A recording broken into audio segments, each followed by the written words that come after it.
আজকে ২৫টা রোজা শেষ করলাম আলহামদুলিল্লাহ। আসসালামু আলাইকুম, সবাই কেমন আছেন? আলহামদুলিল্লাহ আমি ভালো আছি।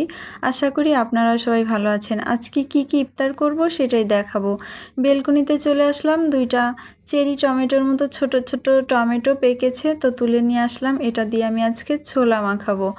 নিজের হাতের লাগানো জিনিসের খাবারের মজাই আলাদা। তারপর এখানে আমি ডাউলের বড়া করছিলাম একদম ছোট ছোট করে। কয়েকটা আমি রাত্রে ভাতের সাথে খাবো, এজন্য একদম মুচমুচে লাল লাল করে ভেজে নিয়েছি। আজকের ইফতারে আছে একটু ফল আর হচ্ছে ডাউলের বড়া।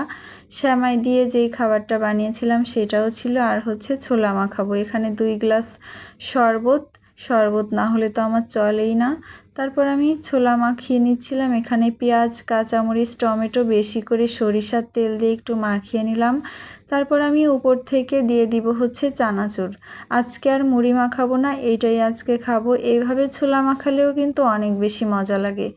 তারপর আমি আজানের অপেক্ষা করছিলাম। আজান দিয়ে দিয়েছে, একে একে আমি সব কিছু খেয়ে নিচ্ছিলাম।